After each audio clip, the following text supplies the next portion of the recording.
I call the regular City Council meeting of December 20th, 2017 to order at 7:08. Please join me in Pledge of Allegiance. I pledge allegiance to the flag of the United States of America and to the republic for which it stands, one nation, under God, indivisible, with liberty and justice for all. Could call the roll, please. Mayor Copeland? Here. James Burton is absent. Ken Jones? Here. Jeff Gard? Well, I believe he's here. He maybe just stepped out for a minute. Robert Beadle? Here. Ann Schaefer? Here. David Allison? Here. James Weiss? Here. That's a quorum of council. Okay, approval of the regular agenda. Move to approve. Second. All those in favor? Aye. Aye. Opposed? Okay, the regular agenda will stand as submitted. Does council have any conflicts of interest to disclose? Okay, hearing none. Communications by and petitions from visitors. Do we have any guest speakers tonight? We don't have any scheduled guest speakers. So the next item on the agenda is audience comments regarding agenda items. Excuse me. And I want to go to the phones first. Excuse me. If you're on the phone and have called in and would like to speak to an agenda item. Hi, this is Kristen. Can you hear me? Yes. Great, thank you. Thanks a lot, Clay, for giving me the chance to speak. I just wanted to address item 13 on the agenda, the draft resolution of support that we've included in the packet, and this is for an exciting opportunity to build a Cordova community permanent fund, basically, which would allow us to do grant-making funds and endowments in our community. And we are applying, a group of us would like to submit an application to the Alaska Community Foundation, which is an organization that's working to build local philanthropy throughout Alaska, and they've already helped launch, I think, 10 other, what they call affiliates, community foundations in several communities around the state. The most recent one, I think, is Palmer. And we're doing this, there's a fact sheet that's in the packet, and there's a list of folks in there who are participating on the advisory board.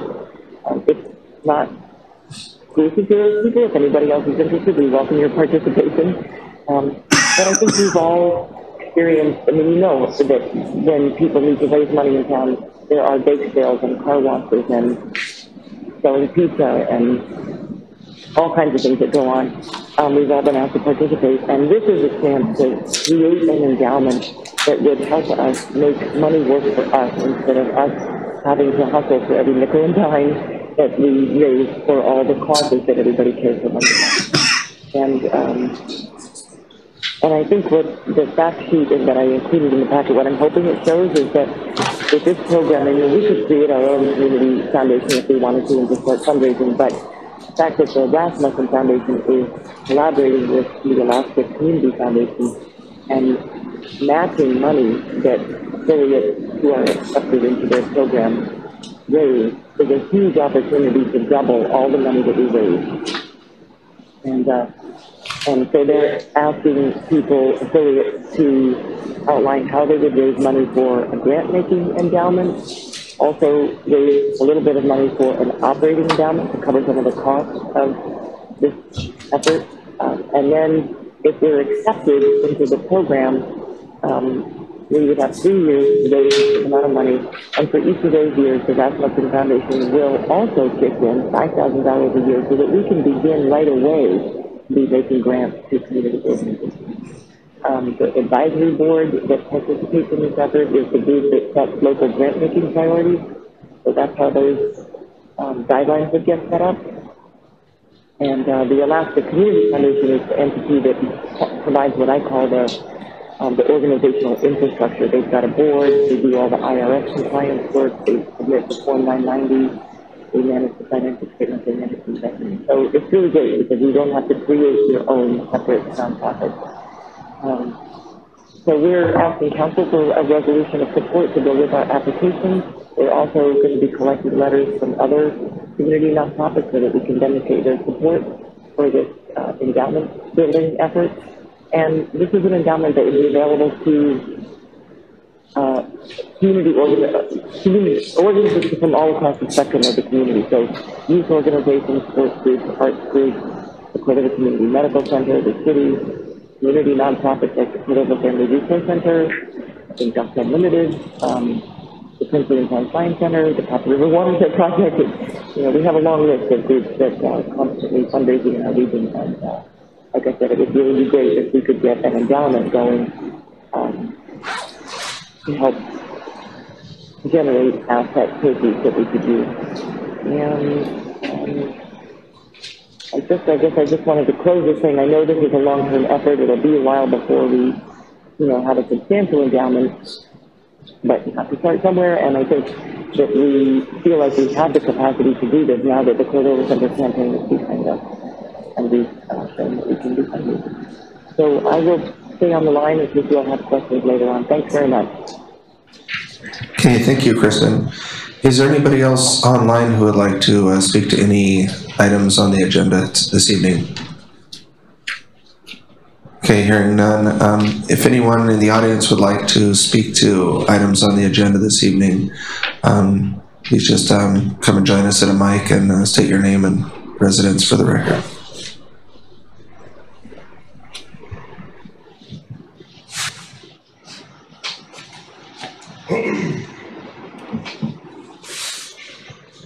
Tammy Altamont, 811 Woodland Drive. Agenda item for bonuses.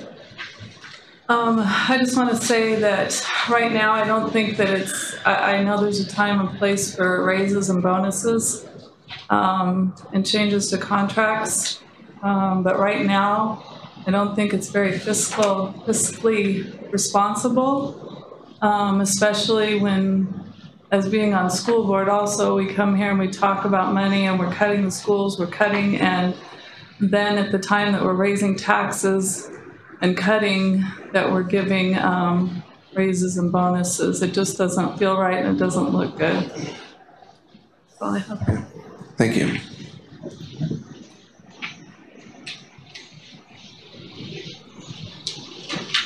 Other audience comments regarding agenda items?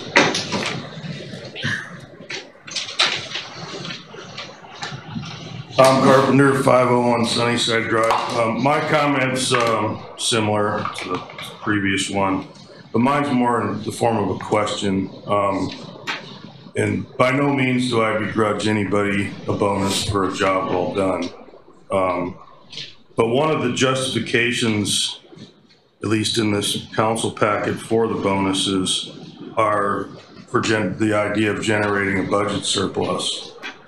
And I guess my question is, if that's the case, which that's a good thing, how come we just pass 3 new tax revisions if we have a budget surplus? So I'm just curious if somebody on the council could maybe answer that.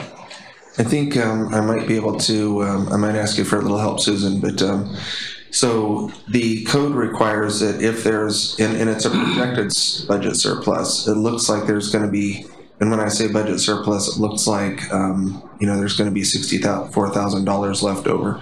So the code requires that if council allocates that, that has to be done, by ordinance. Also, approval of, contracts, employment contracts have to be done. So that's why, I guess that's why it's on. I'm not sure if that's answering your question. Well, I mean, my assumption is that it sounded, 2 or 3 months ago during the budget process that the city of Cordova is in dire straits and that we had to generate more revenue from just about any means necessary. And usually when you take that into account, you would assume that the city is, financially not doing all that great. I understand. When you read a packet, it talks about budget surpluses. Yeah. Okay. It seems a little bit far-fetched that we have now created 3 new generating sources for income for the city. I understand. So I worked at council's direction, but I actually use that language in the memo that it's a surplus. So what happens is You know, after the school budget, or after the schools, hospital, and city has cut their budget and have gone down positions by attrition and so forth, and recognize that a bonus is a one-time thing. It's not something like a wage increase that propagates year after year after year. It's just a one-time thing. But there was a $64,000 surplus after cutting the budget just right to the bone last year.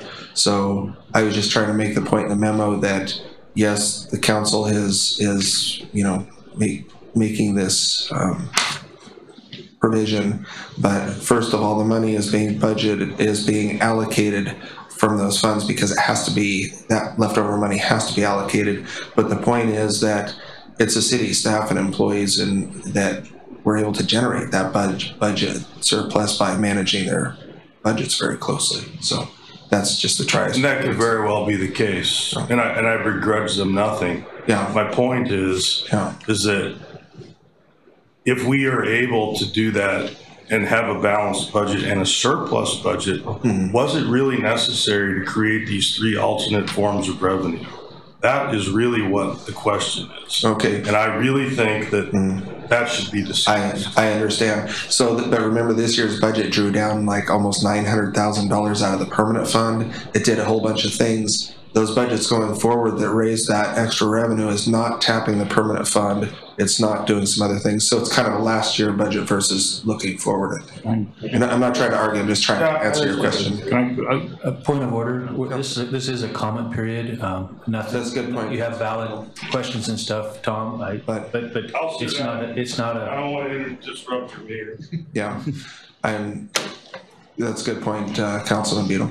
This isn't a debate session, but they did ask a question, so I should have got council's concurrence to answer that. We'll take into consideration his comments. Yeah. Audience comments on agenda items.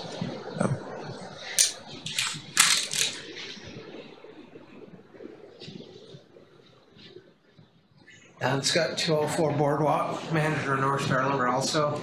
Mine is kind of the same thing as all of a sudden we got a budget surplus.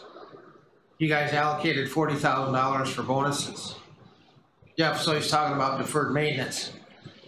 Why didn't we take that and buy one tank of oil? Would have done a lot of chip sealing.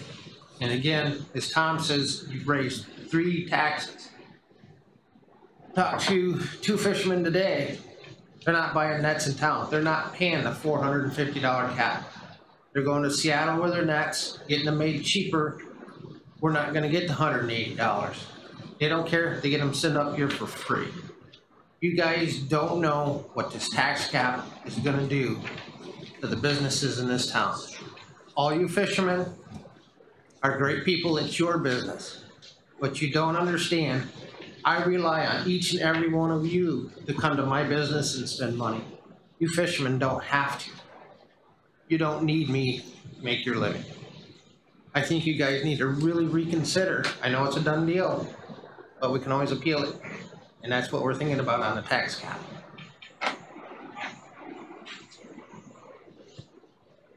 Thank you. Audience comments on agenda items?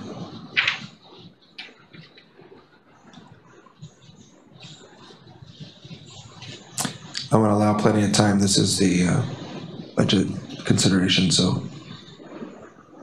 Okay, seeing none. Chairpersons and representatives of boards and commissions. CCMC. Don't see a representative here.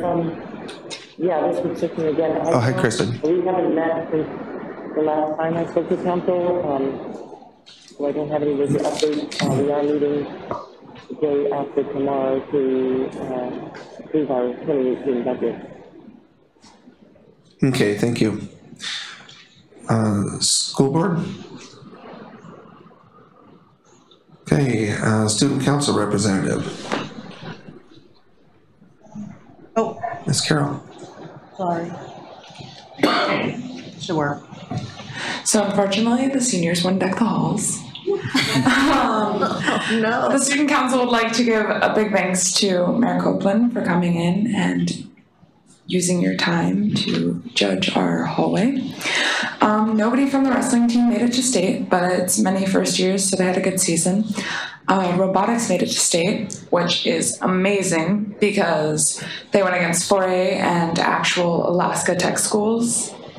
That's it. Yeah. Okay, thank you very much. And I'll just mention Pete Hefner from school board also judged deck the halls, so I don't want to take full credit for the seniors winning. Approval of the consent calendar. 3 items on there. I'll call a roll on that. David Allison, Yes. Ann Schaefer, Yes. Ken Jones, Yes. Robert Beadle, Yes. James Weiss, Yes. James Burton is absent, Jeff Gard. Yes. The consent calendar is approved.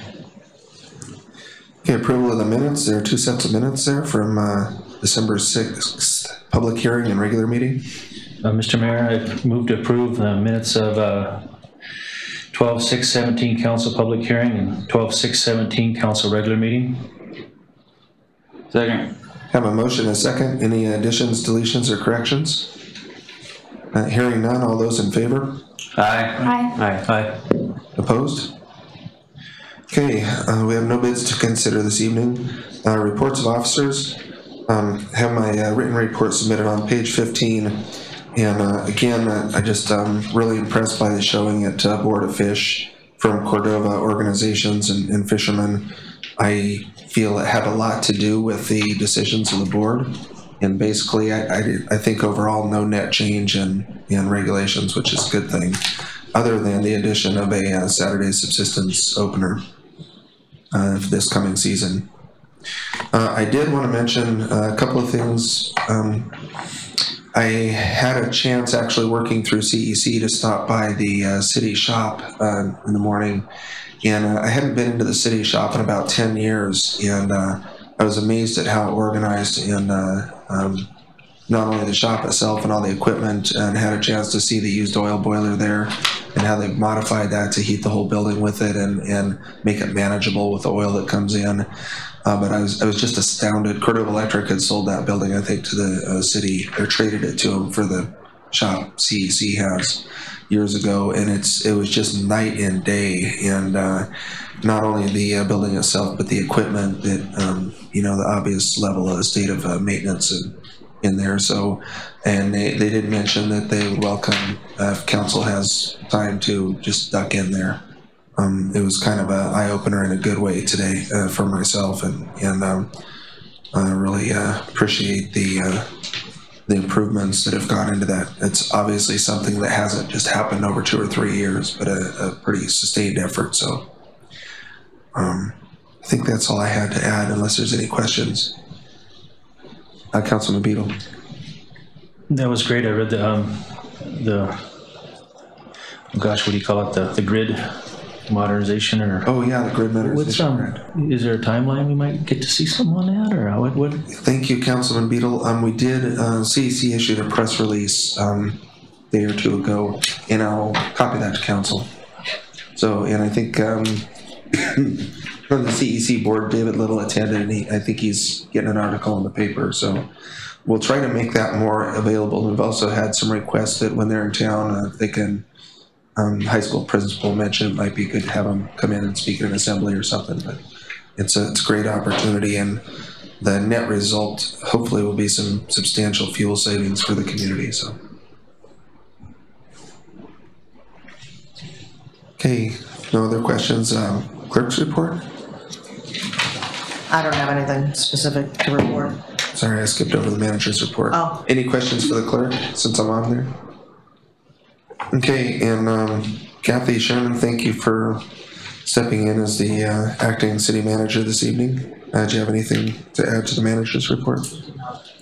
Okay, thank you. I might just ask you, I should have done this under audience comments, since the Cordova Center utilized the community foundation. If you, it's on the agenda, the resolution of support. Did you have any comments on that, or? I couldn't answer the questions, maybe because we did use the Alaska Foundation or the Cordova Center Foundation. so we have experience. Okay, Council, when we get to that item on the agenda, if you want to ask any questions of Kathy, and actually I was able to attend one of their inaugural meetings several years ago and have been reviewing the materials as a member of this advisory board, so. Any questions for the manager? Okay, seeing none. Ordinances and resolutions. Ordinance 1162, an ordinance of the City Council of the City of Cordova, Alaska, repealing and reenacting Cordova Municipal Code, Chapter 8.40, marijuana regulation, removing the expired temporary prohibition against marijuana establishments within the City of Cordova, adopting regulations for such establishments, and repealing and reenacting Cordova Municipal Code Chapter 1860. Conditional use permits to include commercial marijuana facilities as a conditional use within the city, and clarifying the conditional use process applicable to such facilities, and amending Cordova Municipal Code Section 5.40.012, surtax levied on certain sales, services, and rents, to levy a surtax on the sale of retail marijuana and marijuana products within the city. First reading. So move. Second. Have a motion and a second. Discussion. Councilman Allison.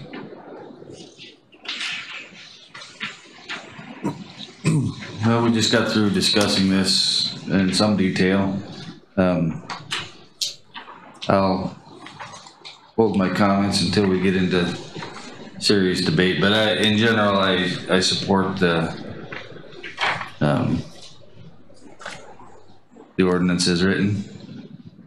Okay, Councilman Guard is the second. Any comments? Council discussion? Yes. Councilman Jones? Go ahead, Robert. No, you go. I'm not sure how or where to do the map thing. And I would like to amend for map number 2. Second.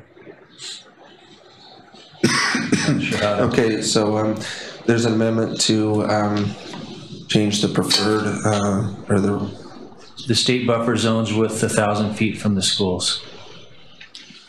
Okay, to map 2. And I might just, so we have a motion, a second. Councilman Beadle, would you like to speak to your amendment? You know, Mr. Guard said something earlier about, restrictive, and I see the safety with the state and the feds. I mean, as time comes, we could always make it more restrictive, or so I'd hate to, blank out the town or opportunity. So with information we got from the workshop, I think there's we could, if it needs to be modified, we can. But at this point, there's no use, why make it illegal in town, or no place in town to do it, or force it out of town? So anyway, I'm voting for, or would like to have number 2 as the preferred starting point. Okay, and I'm sorry I didn't see the second over my left shoulder. Councilman Jones, would you like to speak to the amendment? So I guess it's my understanding that Mr. Beadle's intention with this amendment was on page 33, letter C, we'd be striking buffer zone of 500 feet shall be required between any marijuana establishment. And then we would strike D, a hospital, E, parks and playgrounds, and F, a public building. Was that the intention, Mr. Beadle? It's to eliminate those from the... Yes. And that effectively takes it from map 3 to map 2. Correct. Okay, thank you, Councilman Jones, for that clarification. Now I think it might be a good time just to, City Clerk mentioned something just before the regular meeting, procedural, that probably the council should understand. If I understood, Susan, if there's a substantial change made to an ordinance the way it's presented, it's probably gonna, the next time it comes before council, it'll probably come as a first reading. So I just want to make sure council's, and because of the, so that could go on the next January agenda, actually, because it would be a first reading. Yes. So I just want to make that clarification. So further discussion, council? Councilman Allison. Yeah, I guess, I don't really have a problem with any of the maps, quite frankly. I think we've got one business that is in the process of getting their license that isn't affected by any of these maps, but I do tend to agree with Councilmember Guard that, and Councilmember Beadle for that matter, that yes, we can change these rules later and change these zones later, but somebody buys some property with the intent based upon these maps and we try to make it more restrictive, that's going to be more difficult. Or if they get a permit for an area and then we decide we don't want it in that area, at that point it's too late for that business. So I think we're better off making it more restrictive now, and then if we want to loosen them up later, we can. If we get 50 license applications for some place that we blocked out that we don't need to, other than what the state requires already. So I'm not in favor of the amendment at this time because I think it's easier to go the other direction than it is to make it that way. So, Okay, Councilman Guard. Okay, now I'm going to argue against myself from what I was talking about earlier. I've been thinking on this, and I hadn't thought about it before, but we have the conditional use process in here. And as long as we're not arbitrary or capricious in how that is used, like out of or the spit out there, you've got to come up and get a conditional use permit. And it says that whatever license or permits are granted for a place, it has to be in harmony with the other goings on around there. So we may very well, by having the process set up, to have to apply for a conditional use permit and go through the hearings with the Planning and Zoning Commission for getting those, we may pretty well be covered without putting ourselves in a box and saying, all this, we can't do it, but there's the piece you can have there. So we may be covered well enough with just our conditional use process instead of having to X out all of Cordova to do it. So are you So I'd be in speaking, favor of map 2. okay, so you're speaking for the amendment, okay. Other discussion, council? Councilman Schaefer. I'm also in favor of map 2. I think the state is really strict in their restrictions. They have, very restrictive guidelines, and so I don't see the need to go beyond their restrictions except for the federal school drug-free zone of 1,000 feet. I think the inclusion of public buildings or the hospital seems arbitrary in this case. Okay. Further discussion on the amendment, Councilman Jones. Do you want to go? Yeah, just thank you. For clarification, I would also support map 2 for Molina, is that it seems to put us at risk for federal funding to deviate inside of 1,000-foot drug-free school zone. If federal funding was at risk, I wouldn't. Yeah, if it weren't at risk, I wouldn't have a problem with it. I'd be all about the very restricted state boundaries. But as is, I would be in favor of map 2. Okay, Councilman Jones. Yeah, so I guess, I'll be supporting the amendment, obviously. I was the one that seconded it. For me, the reason why I like map 2 more than the other options, map 3 and 4, because I don't want to see us pigeonhole all these businesses into the same district that our canneries are already kind of pigeonholed into. We had a very well thought out and written letter a couple packets ago from a neighbor of the current conditional use permit holder.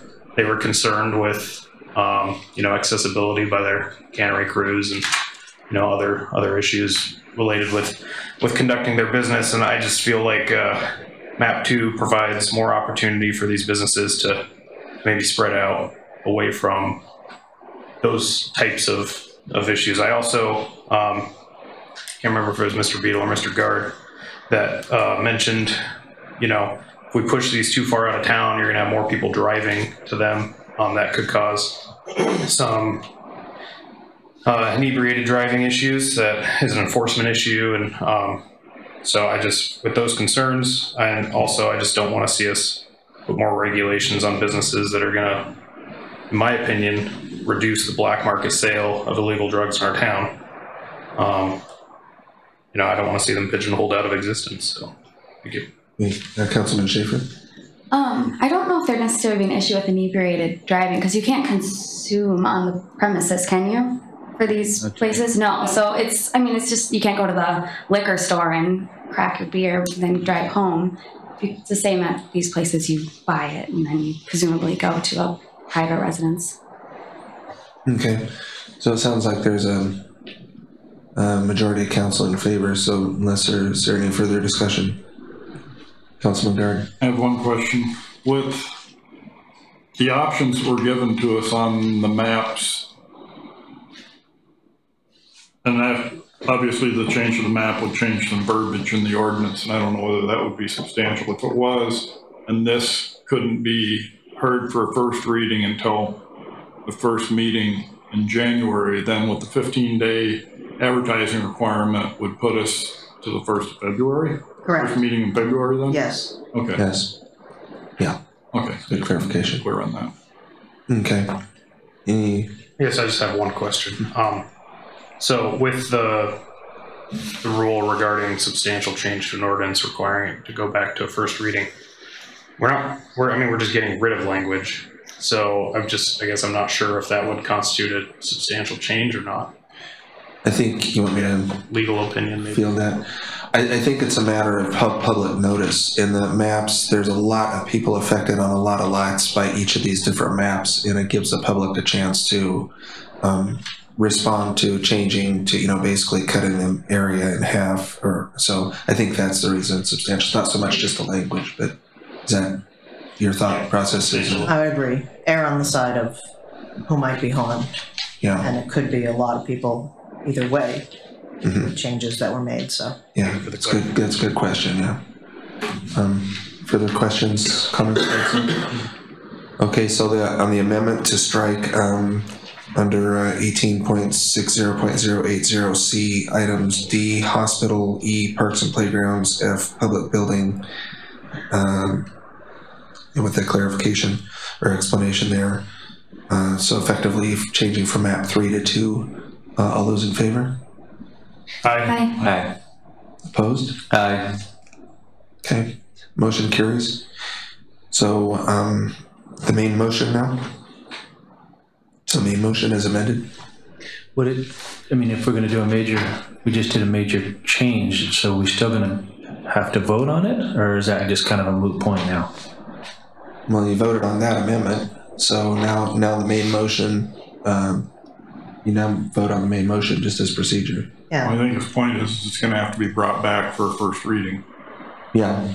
But you still need to pass the main motion to bring it back for the agenda. Okay, thank you. Just clarification, thank you. Councilman Allison. You need to do something with the motion. You could refer it back to staff too if you wanted to not vote on it. You can't just leave it hanging. Yeah. Further discussion. Councilman Jones. Well, I would move to refer back to staff and bring it back for a first reading. If that's what you want to do. Same. I guess either one. Get you the I same think it would look place. stronger maybe as support of it to actually pass it. Yeah. But I don't know about looks. That's fine. I mean, we do have. I don't want to get bogged down in the procedure. The second, would like to speak to? Was there a second? There was a motion and a second on the main motion. No, he's asking if there was a second on. Oh, was there a second on a motion to refer? Okay, so dies for lack. Quick question. Councilman Beadle. So, I mean, if it needs, I'd give a second, but so if we vote in favor of it, what I'm looking for, does it send a a message and a signal that we're more apt. People that are trying to do it or looking at putting in a facility, they would have something more to go on than wait until January for things could change. We're kind of, this is what we want to move forward. You follow me? Give them, instead of just referring it back to staff, would it be better to go ahead and vote on the motion on the floor? Well, so we had a motion to refer, and I did jump in and say that I didn't hear a second, and so it died for a lack of a second. So we're on discussion to the main motion. You're asking a question that I don't know that I can answer, but it gets you to the same place. There's a main motion on here that we might be overthinking this. Councilman Gart. Question? Jermaine? Object. There's an objection, so discussion. I just want to be sure that I don't have any other issues with the whole ordinance. But if anybody has any other issues with any other part of the ordinance, it's best that we discuss those now. Otherwise, we'll be here for a first reading again and again and again. So if anybody has any other problems with the ordinance as it stands, as amended. Thank you, Council. Otherwise, I don't have any problem. Yeah, referring to staff. That's the other thing, is that I want to make sure council has a time to discuss, so that if there's anything else in this ordinance that it can be addressed now. Councilman Schaefer. So the surtax, as I understand it, it's to the city, and it just goes. The surtax. It's 100% of the city's sales tax. I don't know what it is. Thank you. Or 35. I'm sorry. And I was just wondering, so that goes to the city, and does that just go to our general city fund, or is it going to a specific, I don't know if that's been discussed, or where that goes in the city and how it gets spent? It's general fund. General. It's not allocated. Sales tax goes to the general fund. Okay, thank you. It's a good question. Councilman Allison? Oh, I was just gonna say, I don't believe that taxes can be dedicated. That's right. I don't think you can. Items. Yeah, Okay, I think I by just- code you can't. Yeah, I know like in Colorado, a lot of the money has gone to their school funding. Mm-hmm. I don't know how. We could, I mean, we could put in recommendations that once it's collected, that we reappropriate it for something specific, we can that exactly. guidance later. If you see that you collected 50,000 from that tax, you can budget 50,000 where you want to. Is there further discussion on the main motion? Councilman Jones. Yeah, so on page 35, section 3, letter A, I guess it would be the taxation clause.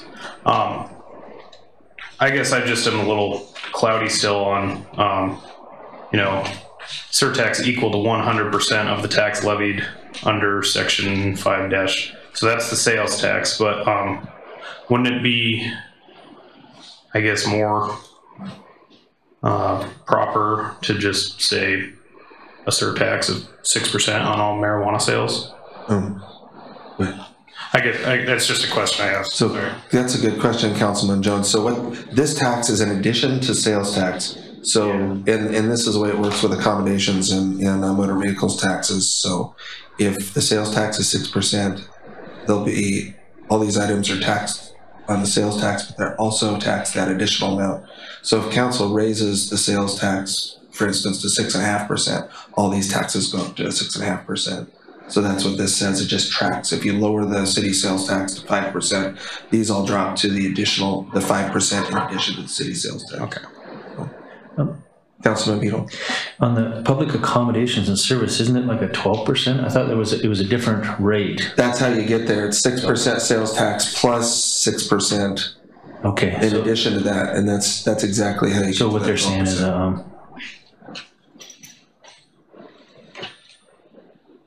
so they're correlating it with the same taxes on the motor vehicle rentals and the public accommodation. Yeah, this would work exactly the same. Yeah. Double the. Yeah, it ends up being twice the total tax ends up being twice the sales tax. Geez, all these bad habits are expensive.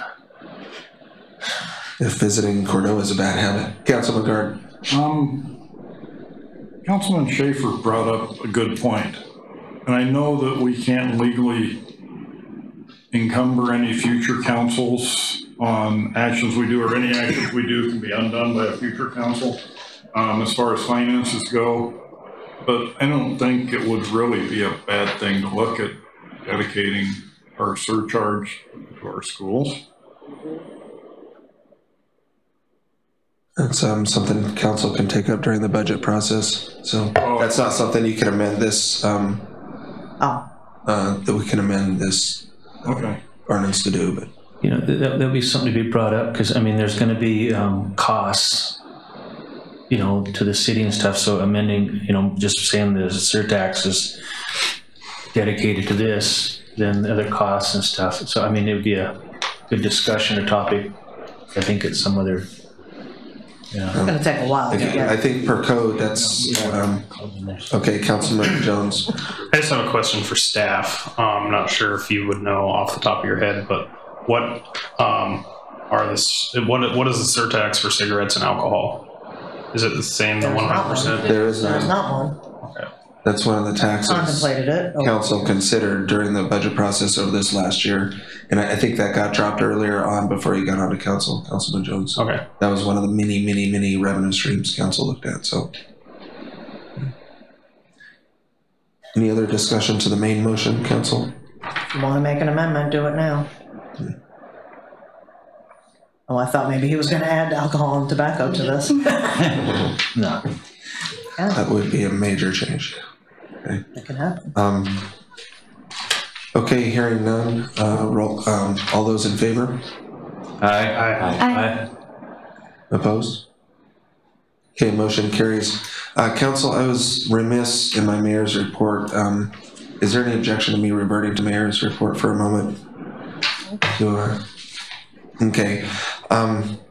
I had Shoreside Petroleum's in the audience, and I just want to acknowledge that they've flown over here to participate in the meeting.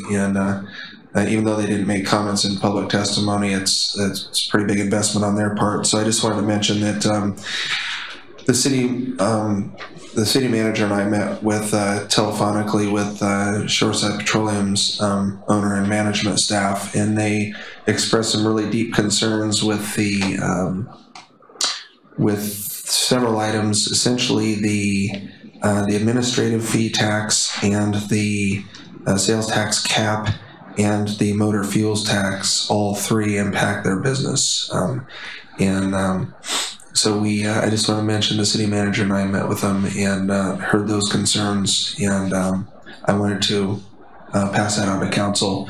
They're very concerned that a 4% motor or 4 cent per gallon motor fuels tax in particular will have a detrimental effect on large sales. So I just wanted to make you aware of that and pass that on. So they did make that effort to communicate and to, I believe they teleconferenced with the city manager yesterday morning as well, and then made the effort to come to Cordova for the meeting tonight. So that's all. So with that, the next item on the agenda is item 14, resolution 12-17-35, a resolution of the City Council of the City of Cordova, Alaska, supporting establishment of a Cordova Community Foundation.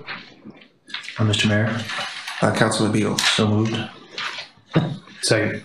I have a motion and a second. Councilman Beadle, would you like to speak to the motion? About time. But we're not going to be able to tap into it like our governor did the state fund, are we? And taxes get a little. No, it's a great thing to move forward now, and I'm understanding that we're just supporting it. We're not funding anything yet, or. Yeah, it's just a resolution of support. I think it's great. Okay, Councilman Jones. Yeah, I'm 100% in favor of this type of thing, and I guess I have one question for Kristen, if she's still on the line, and if that's okay with you, Mr. Mayor. Yeah. Kristen, I was just wondering if this is a one per community type thing, or if this is a model that can be copied for more specific endowments. So what yes and yes. I have heard that there's another community that has 2 endowments or 2 community fund efforts. But even within the community fund, to say we are successful, we get it going, you can, people can set up what's called a donor advised fund. So if there's something that a donor is particularly interested in, you can set up a fund for that particular interest.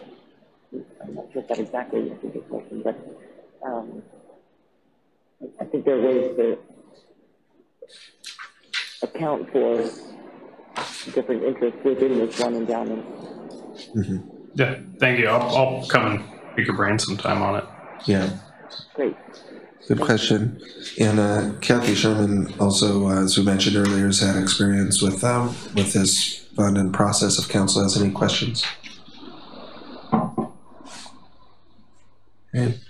Any further discussion on the resolution? Hearing none. All those in favor? Aye. Opposed? Okay, we don't have, motion carries. We don't have any unfinished business on tonight's agenda. New and miscellaneous business, council approval of amendments to city manager's contract. Mr. Mayor? Councilman Allison? Move to approve the amendments to the city manager's contract as included in our packet. Second. Have a motion and a second. Would you like to speak to the motion, Councilman Allison? The evaluation was positive, and we've negotiated these items with the city manager, so I'm in favor of approving it. Councilman Gard? Well, the same thing that Dave said. Okay. Further discussion, council? Hearing none. All those in favor? Aye. Aye. Opposed? Next item, council approval of amendments to city clerk's contract. Mr. Mayor, Councilman Weiss. move to approve the amendments made to the city clerk's contract. Second. Have a motion and a second. Would you like to speak to the motion, Councilman Weiss? No, I would just say our review was very positive. No, that's it. Okay, thank you. Councilman Allison? Yeah, same thing. The only other thing I would add to that is that we did in her contract last year include the change that we're making now as a part of her contract last year. So this is just fulfilling that part of that contract. Okay. Further discussion? All those in favor? Aye. Opposed? Yeah, motion carries. Council approval of budget transfers for bonuses adjustments.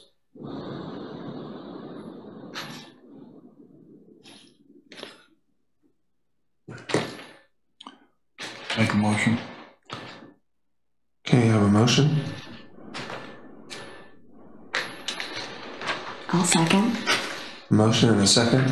Councilman Gard, would you like to speak to the motion?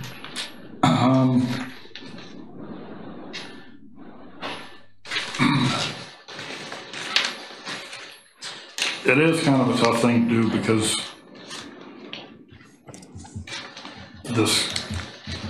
we have been cutting schools, and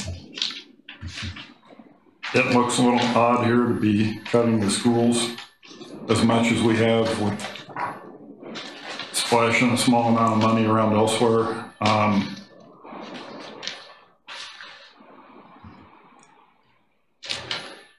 Mr. Carpenter brought up before that had a surplus and now we're spending it on bonuses and stuff without doing anything else with it. The budget we did this off was a pretty bare bones budget with not a lot in for maintenance or any of that. There was no travel, no education, a lot of supplies and stuff. Whole line items were just slashed out. The staff did a real good job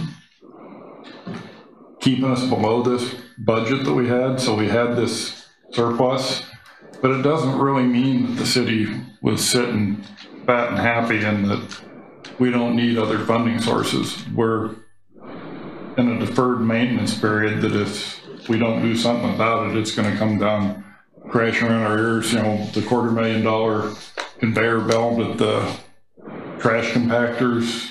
You know, we got a lot of stuff out there we need to take care of that we really haven't been given as much help as it could get. So, I mean, there's always lots of places you'd like to spend money, but staff did a really good job keeping us within the financial constraints that we're in. And they're not really huge bonuses that we're handing out. It's, you know, it's just recognition of the job well done for helping us get through this tight time. And it doesn't at all mean that we don't need to look at revenues if we want to keep the services and stuff we've got now. So that's my thoughts on it. Councilman Schaefer? Yeah, I agree with all the comments that Councilman Guard stated. They did a really good job paring down the budget, and it is nice to show some appreciation. I mean, I think it'd be better to get to a point where instead of it being like a bonus, we could actually do like a annual cost of living increase. Yeah, I mean, that would be a more comfortable situation for them to be in as well, but I'm fine with the one-time bonus here. Councilman Ellison? Yeah, well, ditto what was said there, but in addition to that, part of what balanced our budget last year was the exempt staff foregoing their annual increase that they were scheduled to receive and that others in the city received, and due to contracts, and they were unable to, or they were willing to step up and help balance the budget by foregoing that. And this is just a portion of that, giving back to them for doing that job and keeping us in line. So I think it's just a token for those people to who forego their raise. So, and by doing it as a bonus as well, it doesn't ratchet up into next year. So, further discussion, Councilman Jones. Yeah, so I actually feel a little remiss in my duty to be informed on all the topics in this packet, because I do not. I mean, I know where the 20,000 came from, but I don't remember discussing the other two numbers. Maybe it was during the one meeting I missed. So under 101-421-52080, $18,995. What is that for? Councilman Jones, and this isn't necessarily the whole amount that will be spent. It's just authorizes up to this amount. It allocates unallocated funds into an account, and that's for the city manager to have discretionary performance-based bonuses to exempt staff. That's what that one is, and that was discussed in the executive session, I think, and then the council authorized it after executive session. So. And then this is the mechanism for doing that. So the council's already voted on all three of these items, but because that has to be allocated in a budget and wasn't allocated in last year's budget, that's what this is. Okay, and then the next one down. The third one is the clerk's contract adjustment. Okay. I remember the first one and the third one, then I just didn't remember voting on the second one. Yeah, that's a good question. It's kind of hard to see the way it's structured here. Councilman Allison. Just one other point of clarification, maybe to steal Robert's thunder a little bit here, but just for clarification, this is from the general fund, not our reserve account. It says general fund reserve, but I think sometimes those terms get confused. I like to call it the general fund and the permanent fund, but it is from the general fund. So yeah, this is not drawdown reserves. That's correct. Councilman Beal. Yeah, that was very misleading. I looked up general fund reserve and it doesn't exist. It's the general reserve fund, and that would have been an ordinance. So so hopefully I've talked about it before, and if we could standardize what we call a spade instead of, general reserve fund is also the city permanent fund, but could be referred to as a fund. But that's not the issue now. I mean, I take surplus. We're starting out,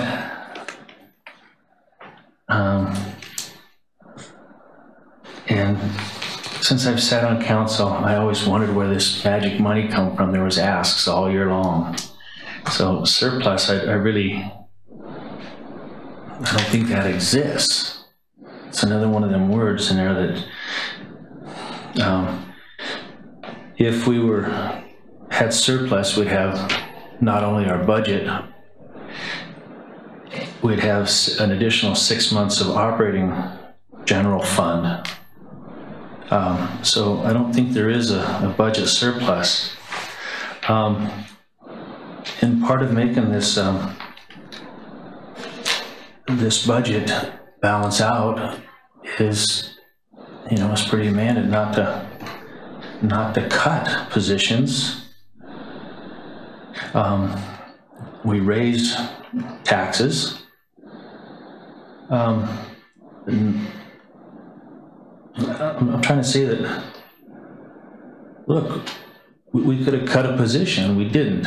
So not that it's not deserving or warranted, it's that here we go again. We're spending money that, and I look at it, it's not my money to spend, it's the community's money, and we're gonna raise it with taxes and everybody's, and so I just really have a hard time totally grasping it. And I was watching this in Juneau, and one of the representatives or senators got up and he basically says, if you don't know about it, vote no. So I'm gonna vote no.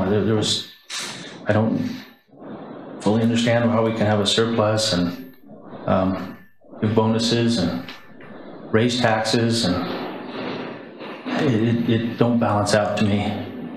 But I don't disagree that it's not what the bonuses are designed for and who they're going for. That'd be great, but financially wise, what we did, I can't. I'd have to vote no. For Councilman Jones. Did you have a comment? Oh, go ahead. Just want to make sure everybody had their first comment before I have my second. So I agree with Robert on a lot of this.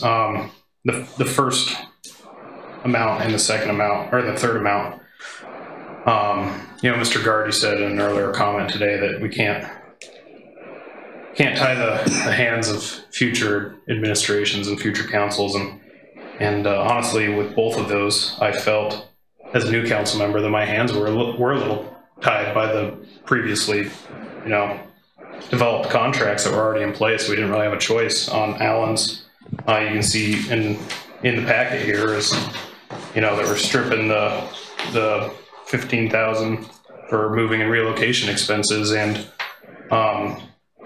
we stripped out of the budget last year that was approved before I was on the council, all the training, and that was under my understanding of it, that was part of the the reason for this amount. So and then also on the third amount, we were already contractually obligated to give the city clerk a raise post dated to August 3rd. So I guess I can understand pushing those forward due to the fact that we were already contractually obligated to those amounts. But like what Robert said, it's, the second one, I can't remember voting on it. I don't remember discussing it. And if you're uninformed, you should vote no. So I'm sure our employees did a great job. I know they did. We cut the budget a ton, and they've kept the city running, which is a feat, but we're broke. And we just raised taxes $363,000. And, I don't know. I have a problem with with the second one mainly. So I'm going to be voting no. Thank you, Mr. Mayor. Okay, just to point out, Councilman Garden. Well, Councilman Weiss, sorry. I didn't see him there. I didn't see her. No, there's a lot of merit to what Councilman Jones just said. I would say that we are, with things that have come in our ability to rebuild some of our permanent fund, that we are in a better position than what we were. And I think staff played a big part in that, foregoing what they would think is their raise for the year. I think this is, I think it's appropriate. Okay. I would just mention again, I think council and, again, not every councilman attends every meeting, but council has voted for all three of these items. These are the allocation of those from an account to an account. And I apologize, I probably should have used some of this nomenclature like surplus and bonuses. Much of this, as Councilman Jones mentioned, I mean, pretty much all of it is things that came out of the budget and a little bit's going back. But I'd recommend to council, if there's one particular one here, I would recommend looking at addressing that by amendment and maybe. So that's just a suggestion, but discussion.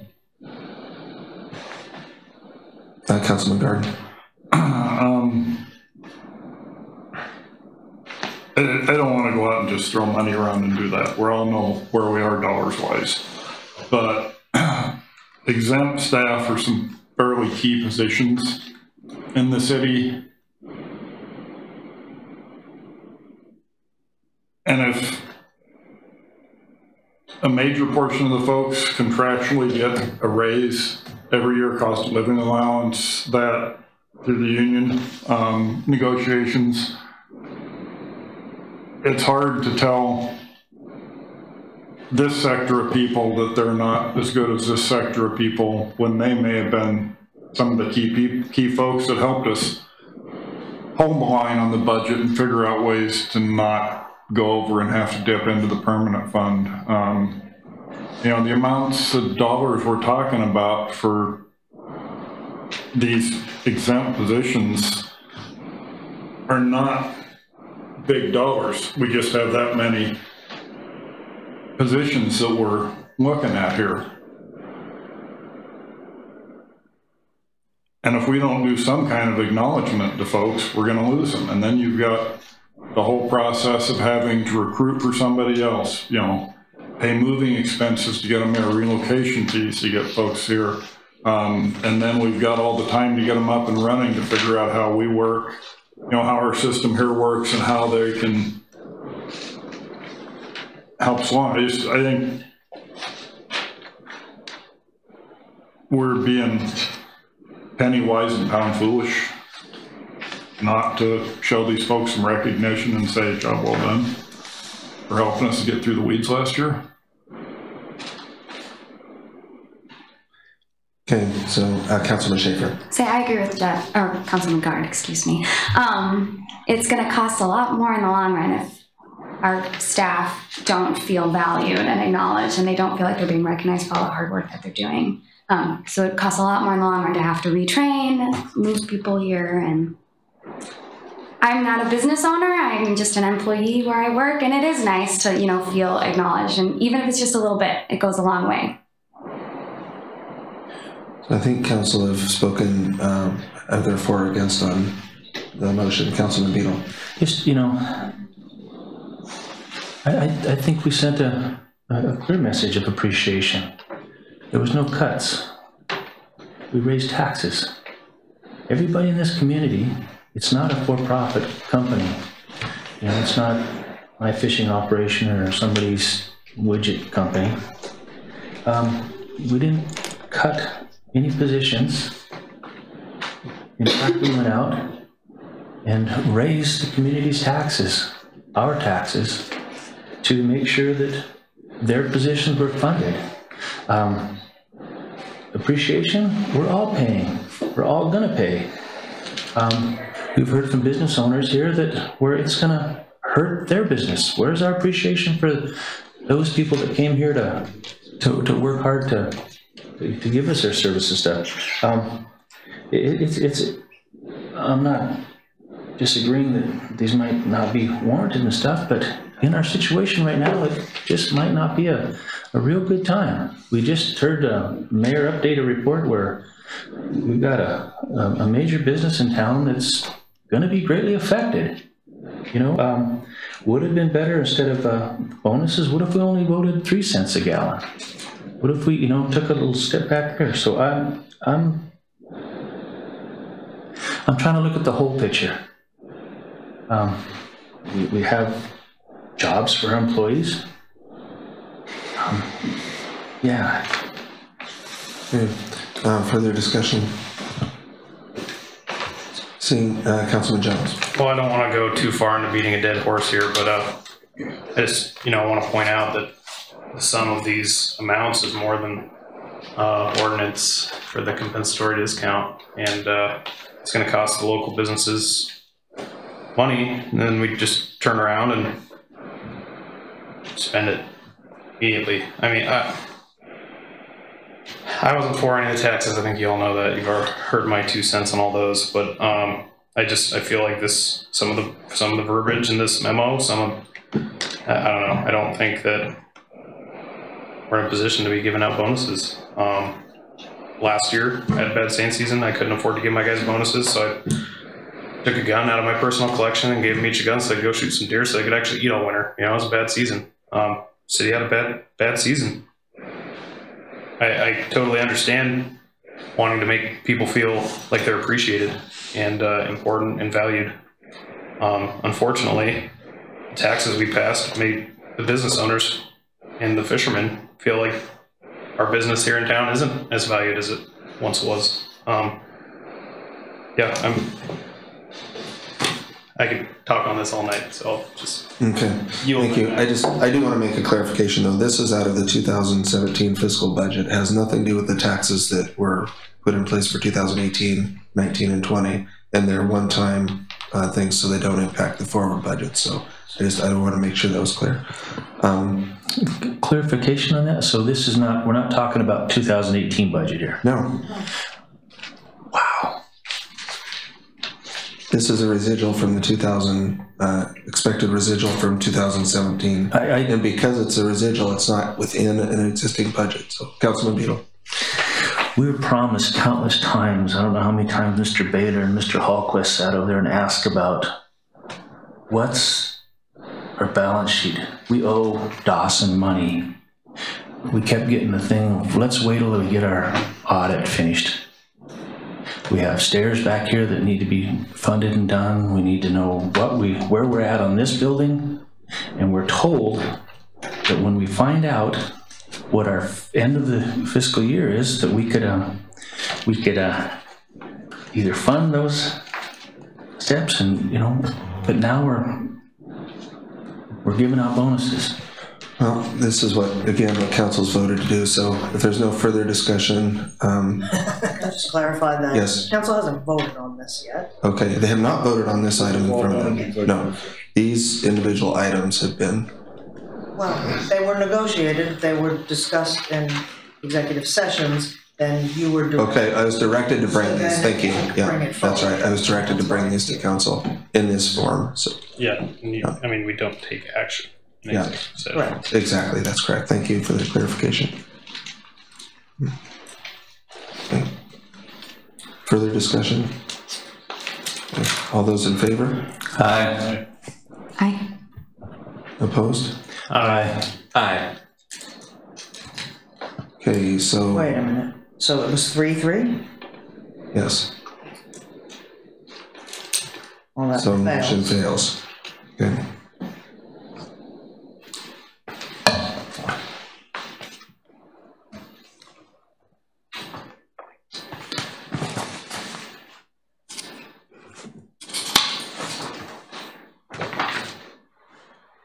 Okay, so next item on the agenda is pending agenda calendar and elected and appointed officials list.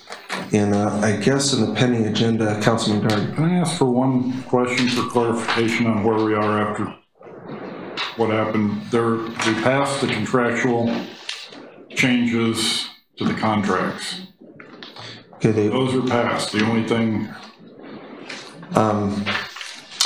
they didn't come onto the agenda for approval, so they were discussed, council. No, they did. The No, we contracts, voted. just previous. Yeah, the contracts were approved, yeah, so, that's just what I was gonna get to, Councilman, on the pending agenda, how council wants to, do you want these brought forward on the pending, on a new agenda as individual items, or, that's fine. I'm just trying to figure out where we're at. and exactly, so you have an approved contract, but you haven't allocated the funding for it, so. Councilman Jones. Yeah, I think obviously we have to bring these up individually now, because contractually we're obligated to spend the money in the first one and the third one, so. Or, I mean, at least we have to put it in the budget for next year or something. I don't know how it works, so. On the second one, the city manager is allowed a spending authority. Yes. So that was, Yeah. is really a done deal also. Yeah. He's just. He can take that from Budget. out of the budget, but this was an unallocated portion, so he just wanted to allocate it out of there. So the manager can pay these. I mean, he has the authority to do that. It was just that because there was a residual in the budget, he suggested funding it through this mechanism, and allocating the unallocated forms. And part of it's an accounting thing. You would be able to see at the end of the budget where the surpluses ended up being and everything. That'll still be a little veiled, but so it sounds like bring 1 and 3 forward, and number 2 may not need to come forward, and that will just remain part of the budget residual on the line item at the end of the year. So, is there other pending agenda items, Council? Councilman Beadle. Yeah, just, maybe I missed the meeting, but I didn't see it in the agenda. But isn't it, we go through the audit every year and approve it? We're just shy of a whole nother year. I know the audit took longer to do than anticipated, but we haven't essentially. Didn't we get a copy? Yeah, I don't think we've, usually we schedule a presentation of the audit by the auditors, and I don't think so. I'm not sure where we might be able to fit that on the agenda, on the pending agenda. Coming in January? No, you're talking about that's the UBS. I'm talking about BDO. They did the audit. Yeah. UBS is the financial. I know. But that's part of, in code, we're supposed to get a presentation from and an explanation of, a run through on the audit. Just keep us all legal and doing it. Yeah, I think so we have the first meeting in January. I think that's just gonna have to be arranged, Councilman Beadle, which meeting that they would be available and come to make that presentation to. Yeah, just so we don't forget it or it drops off or we get busy and, So I apologize, I may have missed this. So is that the 2017? 16. 2016, that's what I meant, yeah, 2016. Yeah. Okay, so yeah. Okay. it was late. Yeah. So, but just so we don't forget and. No, it sounds like we just got it, so that'll probably be coming up on maybe 2nd January, February. You all did get copies, right? They were in your boxes. Yes. Yeah, Okay. and the audited financials, yeah. Councilman Jones. So I just, one thing I would like to have a discussion on, whether it be a workshop. I know I missed the meeting where council moved forward to dispose of, or to put some land available Science Center wants to buy. I just want to have a discussion about, maybe we can do it during the CIP list, the capital priorities on the 3rd. Just that rock quarry kind of next to that lot, and the development plan there. And, there's been some talk about using that as for filling in the mud flat for a shipyard expansion. So I just wanted to have a discussion where we are, what it would take, make sure it's on the capital priorities list kind of a thing, and make sure that any development by the Science Center wouldn't impede our ability to use that rock quarry still or something. So just throwing it out there. It could probably be part of the third on the priorities list discussion, because I know it's on the priorities list. But. Okay, and we have that scheduled for our January 3rd meeting. Yes, and Brittany will be here. Yeah, with city lobbyists. And so include that in the capital. And no, but I mean, I don't know if people are traveling, but we should anticipate a quorum on January 3rd.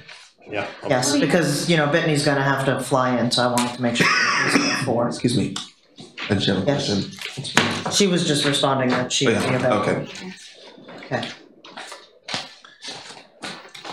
Okay. Other pending agenda items?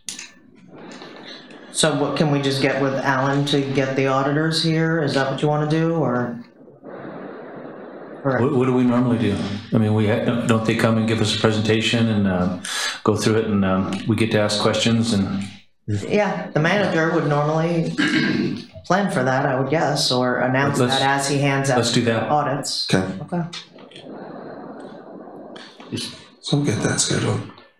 Is that generally a special meeting, Susan? No. Okay. No, usually within as guest speaker or a work session. Okay. Yeah, I'd like to see it in a, regular, I mean, it's the city financials, we usually have in a regular council, I mean, we could look at other packets and stuff, but it's, just where the public can see it and it's. Wait, I don't understand. You want the whole audit put in a packet? They don't go through, no. Just the financials? No, you want? No, the auditor's presentation. We all get an audit book and he comes through and he explains, and then we get to ask questions, but not as a workshop, as a, Oh, you want it on a regular agenda? Isn't that how we've always done it? I don't know. I feel like we've done it different ways. Mm-hmm. So is there a preference for one or the other for any specific reason? Would you not advise a work session? You don't feel comfortable if it's a work session? I don't know why we can't have it on the council. I mean, just regular session. I mean, we can. I guess it's time. You feel like you want them to be an hour, 20 minutes? I mean, it's not that big a deal. They go through and, if there's a few things you don't understand, you'd like some clarification on. It isn't a course in learning how to read and understand an audit. It's just the presentation and some clarifications on things. Okay. Okay, so the manager and mayor set the agenda, and we'll just kind of look back on what we did before. Okay. As two councilmen want to have it a particular way, so I think we're talking semantics.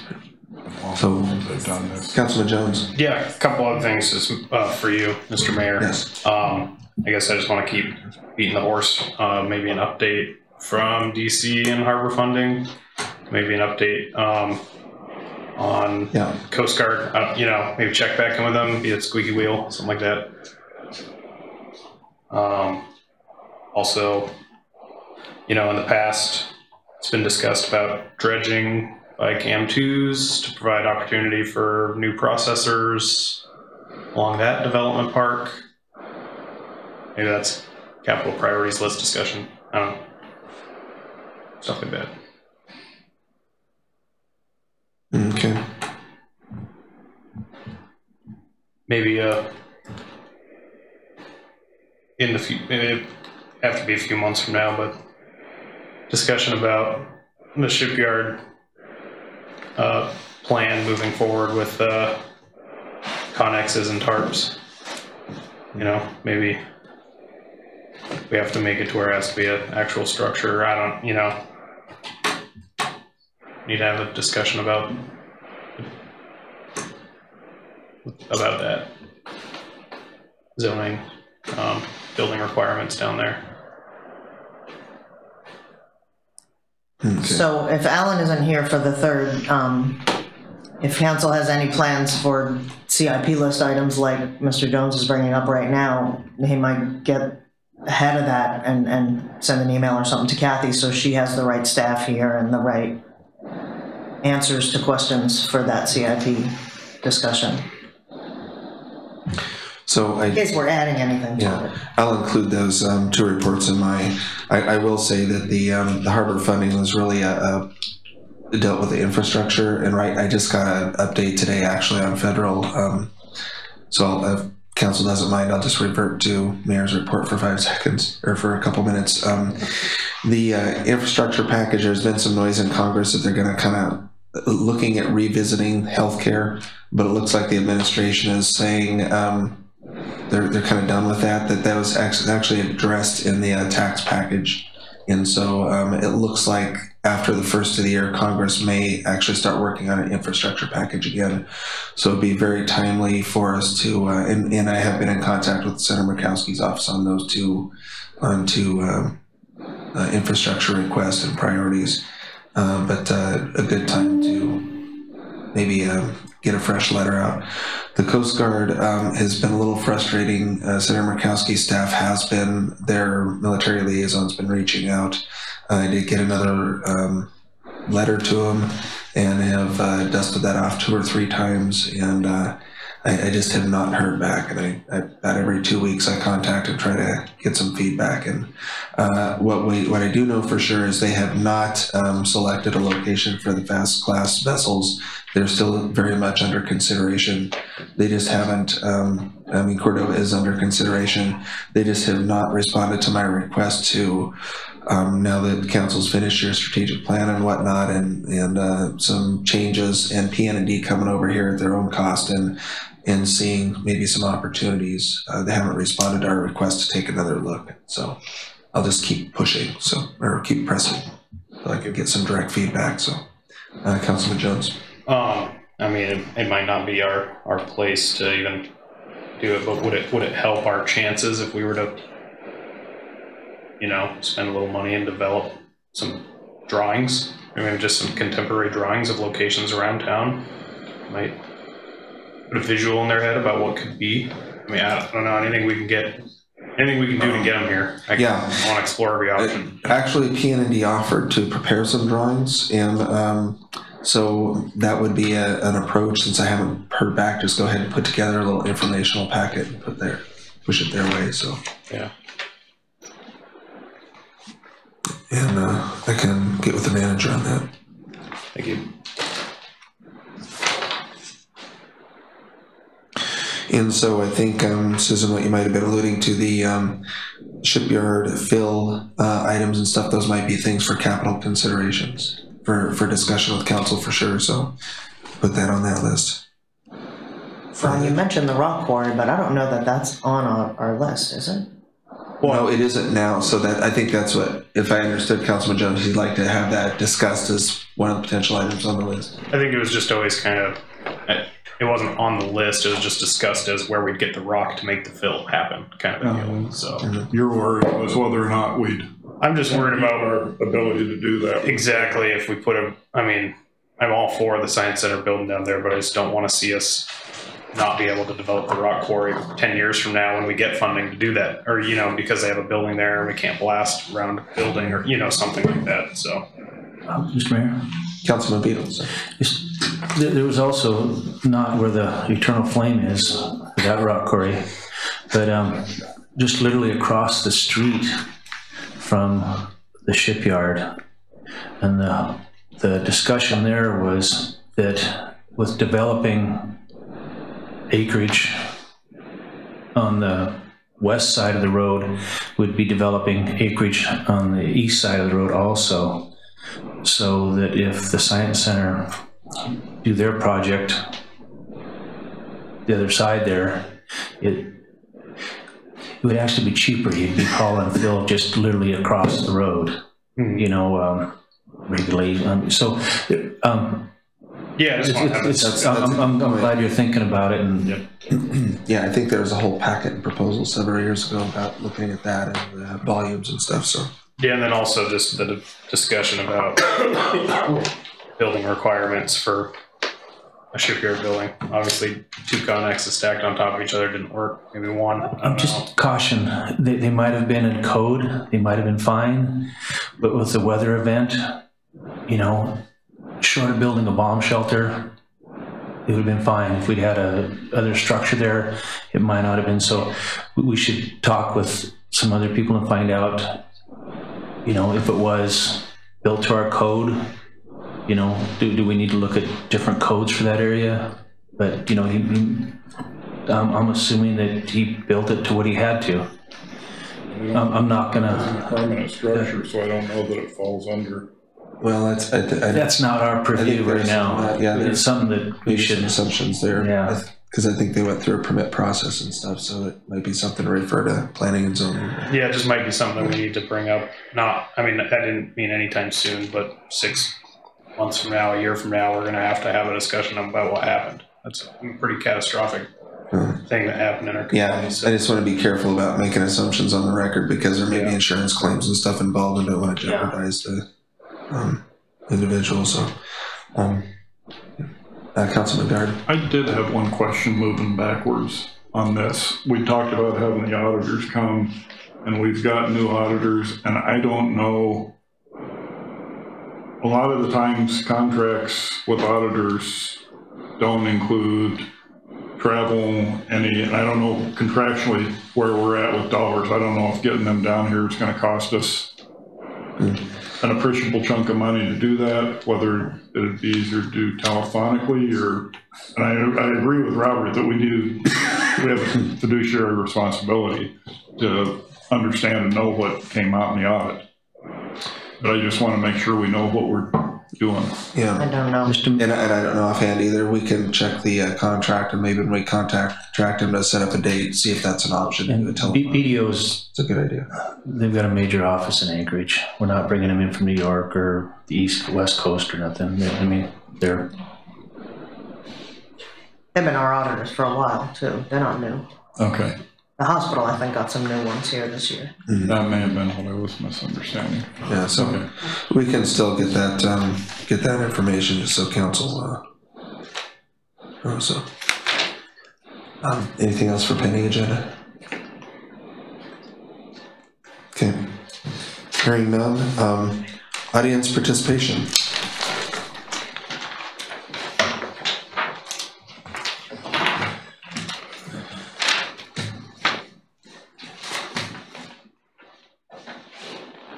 I just want to say thank you. I know it's not easy being where you're at.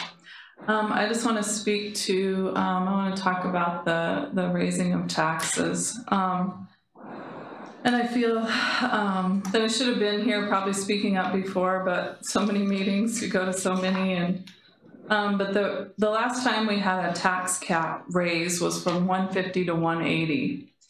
And so now we're going to go from 180 to 450, which is a $270 increase.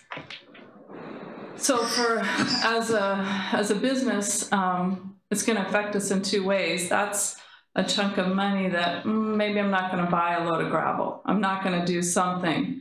So it's going to affect us there. And to do business, it's always challenging. So you're always looking for ways to save money or to do things where you can stay afloat. You can keep your people working. We have 10 employees that we've been able to keep all year round. We used to lay them off and we don't anymore. We have more in the summertime that's seasonal, but we have 10 local people that we employ all year round. We buy our fuel in bulk. We have a fuel truck, and so when we go down, we'll go down and we'll buy 2,400 gallons at a time.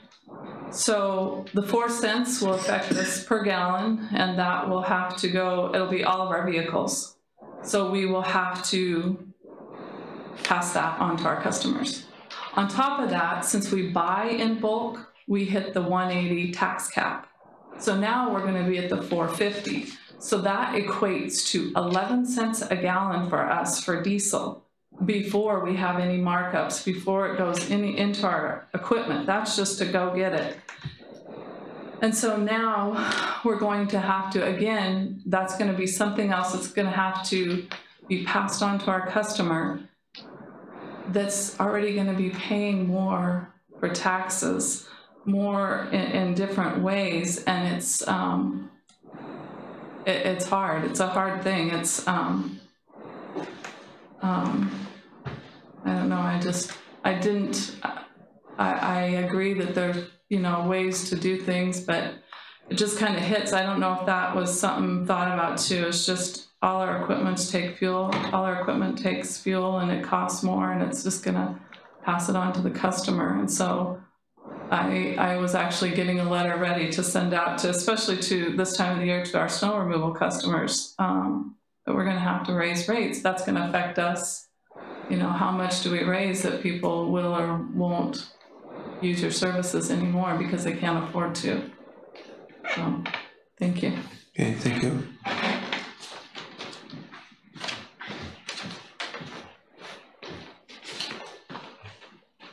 Wrote it down so I won't get off track. Good evening, I'm Mark Fronaffel. I'm the terminal manager of Shoreside Petroleum, and I live at 813 Woodland Drive now. I'd like to comment on an ordinance 1156, the 4 cents a gallon motor fuel tax. This tax unfairly targets one business in the city of Cordova for the collection and payment to the city. Shoreside Petroleum is the only business that is responsible for the management and collection of this tax. While easy for the city to implement a new tax, the financial impact of the management and implementation of these additional burdens costs money, and that must be passed on to the customers. Shoreside Petroleum feels that the negative effect of this ordinance will be felt by most businesses, but will have a drastic effect on the commercial fishing industry, the lifeblood of our small community. I have talked to the processors, and they have stated that this will force them to consider other options within the sound for their fuel needs. The biggest loss to the community is the end of season fill-ups of large tenders prior to them leaving for the crab grounds and other fishing opportunities. This is a service that Shoreside Petroleum has worked extremely hard to bring to the Cordova terminal and the city of Cordova. With this additional tax, we continue to make Cordova uncompetitive as a place to do business. Cordova is the only community in Prince William Sound and one of the only communities in the state to have a motor fuel tax.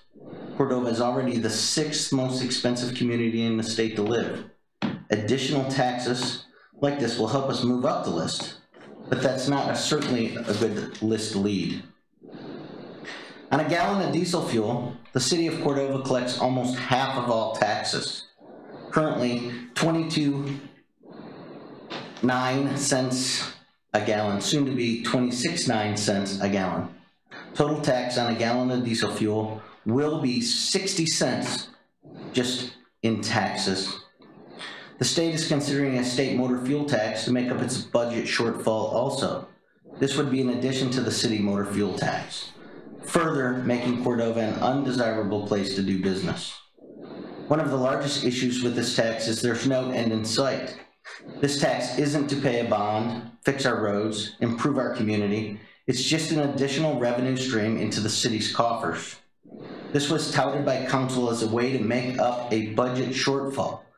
This could have been done with a less intrusive, detrimental revenue builder without impacting just one business and our most valuable economic driver, the fishing industry.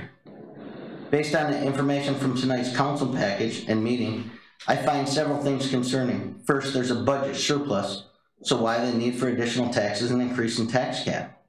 Second, if this city is truly in such dire financial straits, it needs to impact its most valuable revenue generator, commercial fisheries, then why spend the surplus on bonus for government employees? Having worked in government for 23 years, I can assure you that no military members ever received performance bonuses.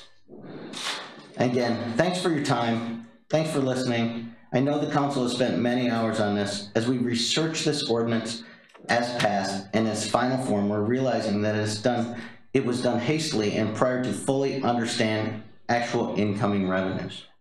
That may not require an additional tax burden on the city of citizens and businesses that work in Cordova. And then just one final thing is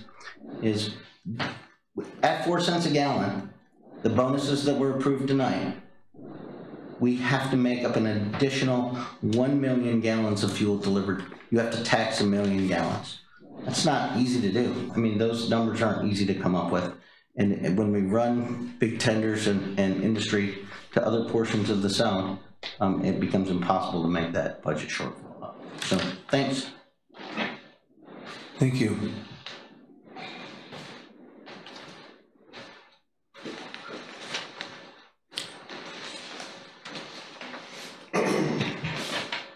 Good evening.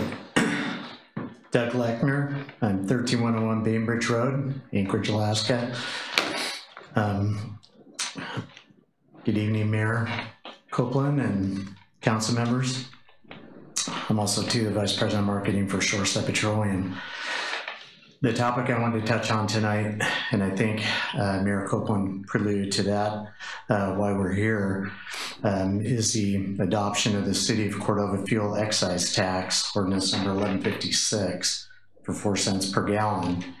As you're aware, we've been on record opposing the ordinance and not opposing funding for the city. We simply support alternative funding methods rather than a single targeted industry tax that's applicable only to our company and to our customers.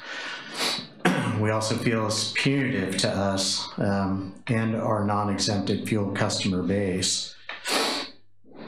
This new fuel excise tax targets our primary user group, commercial fishermen, fish processors, and related fishing businesses, while exempting all government agencies such as the Alaska Marine Highway System vessels, Cordova Electric, and the City of Cordova, all are which amongst our largest customer base.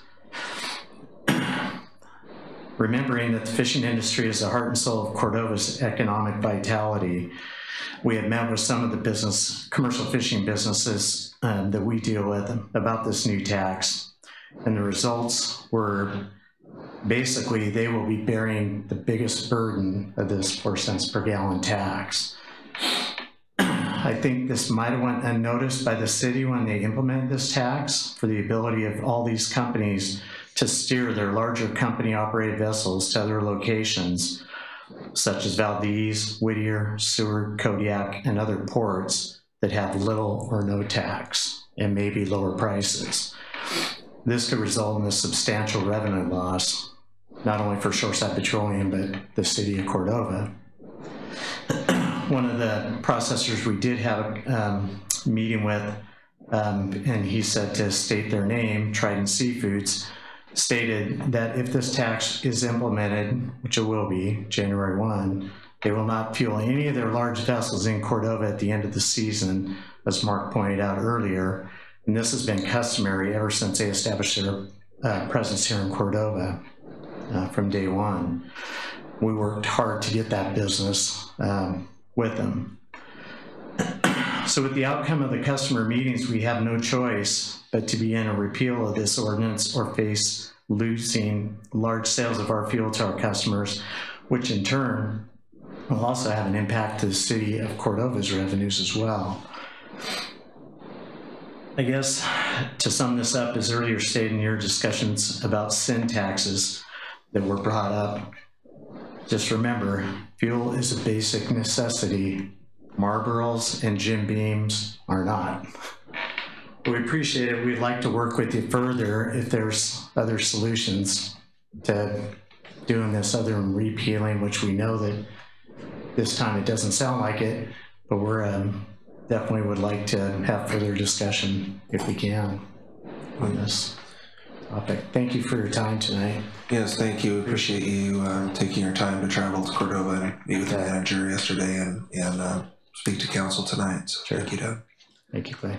And Merry Christmas. Yeah. Thank you very much for coming. Audience comments?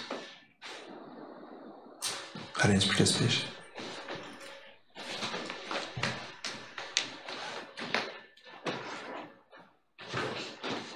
Don Scott, 204 Boardwalk Way, manager of North Star Lumber. It's just like when AML raises my freight rates. It just puts another truck on the ferry going to Anchorage.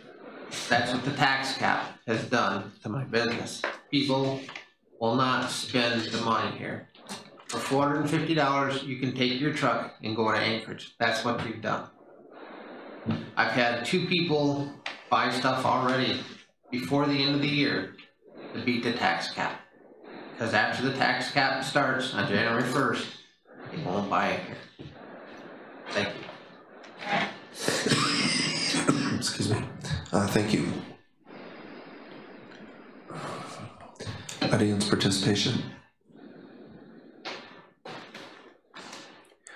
Okay, thank you for taking your time to come to the council meeting and make comments and provide feedback. Council comments. I'll start with Councilman Schaefer. Thanks everybody for coming. Thanks for your comments. Councilman Jones. I just want to thank the fellow council members for putting up with me for another one. I want to thank everybody who's in the audience for coming out and participating. Wish we would have had a few more people when we were talking about the taxes before they were passed. I know I was not a supporter of them.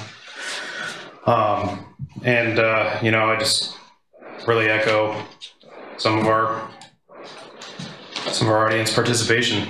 I know I personally have made some large purchases here in December so I can beat the tax cap. It's part of running a business in this community. I'm not the only one. It's going to run business out of town, and you know, I wish there was something I could do to stop it, but I tooted that horn for 2 months and didn't get anywhere. So anyways, thank you. Yeah, Councilman Weiss.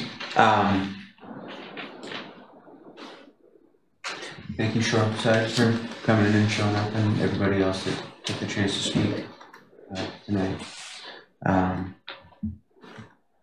Yeah, that'll be it. Yeah. Councilman Gard. I'd like to thank everybody for showing up, and I wish we could have got more input while we're talking about implementing all this, because it's way easier to do it when you're formulating a plan than afterwards. None of the intents for any of this were to disadvantage any business in town, scare any business away from town. But we're kind of at a point where either we got to figure out where we're going to raise revenues or figure out what we're going to get rid of, because we can't keep running the city on the dollars we did last year. We won't take care of our facilities. It will crumble around us. I guess that's about all we got. Councilman Beadle. Congratulations to the robotics club and the wrestlers. The wrestlers next year. It's kind of like what we're doing here. It's you got to work hard and don't give up. And I'm excited about the. I'm gonna say it wrong. I need to look the fund for Alaska Community Foundation. That start and. As long as we're going on that and supporting it, I would really love, and it's been talked about, is if the city of Cordova could have a scholarship fund for our graduating kids. You know, we could, I don't care what you named it, but you know, our biggest asset is our kids, getting them educated and bringing them back and giving back to the community. So I think that's an awesome thing. So I'd really love to see something like that happen, where it's just appropriate a certain amount of money out of the marijuana thing for scholarships would be great. Okay, now my negative side here is we already know we have a 2017 surplus. We don't know about 2016 yet. So that's the whole thing with the audit, knowing where we're at. We don't even, we're trying to be fiscally and financially responsible, and but now the downer's out of the way. Merry Christmas, everybody, and Happy New Year. And I hope you can forget about this for a little bit and just enjoy your friends and family. Thank you. Councilman Allison. That's all I got. Merry Christmas, Happy New Year. Okay, one more item. Move to adjourn. Second. A motion and a second. All those in favor? Aye. Opposed? We're adjourned. I don't know. I think he's still 60 degrees. You gotta remember his own numbers.